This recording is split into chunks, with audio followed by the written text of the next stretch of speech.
আসসালামু আলাইকুম। দুবাই সরকার শহরের বিভিন্ন এলাকায় পার্টিশন রুমের বিরুদ্ধে নতুন এক ক্র্যাকডাউন অভিযান শুরু করেছে।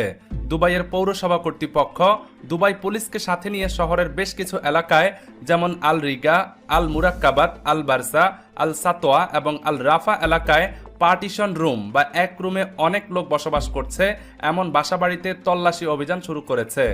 দুবাইতে ভাড়াটে বা বাড়িওয়ালাদের জন্য কোনো ধরনের পার্টিশন তৈরি বা পরিবর্তন করতে হলে অনুমোদন নেওয়া বাধ্যতামূলক, যদিও অনেক বাসিন্দা বিশেষত নিম্ন আয়ের মানুষ সাশ্রয়ী মূল্যে থাকার ব্যবস্থা হিসেবে পার্টিশন রুম ব্যবহার করেন। পৌরসভার মতে এটি নিরাপত্তার জন্য হুমকি, এর ফলে অগ্নিকাণ্ডের ঝুঁকি এবং জরুরি পরিস্থিতিতে দ্রুত সরে যাওয়ার সমস্যা তৈরি হতে পারে। এই অভিযানের মাধ্যমে কর্তৃপক্ষ ভবনের নিরাপত্তা নিশ্চিত করতে শহরের সৌন্দর্য রক্ষা এবং বাসিন্দাদের মধ্যে আইন মেনে চলার সচেতনতা বাড়ানোর চেষ্টা করছে।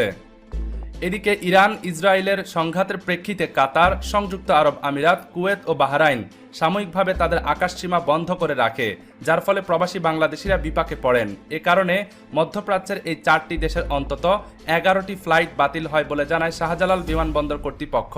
বর্তমানে মধ্যপ্রাচ্যের দেশগুলো আকাশসীমা খুলে দিয়েছে এবং ফ্লাইট চলাচল স্বাভাবিক হয়েছে। শাহজালাল বিমানবন্দরের নির্বাহী পরিচালক জানান, ফ্লাইট রিশিডিউল হয়েছে।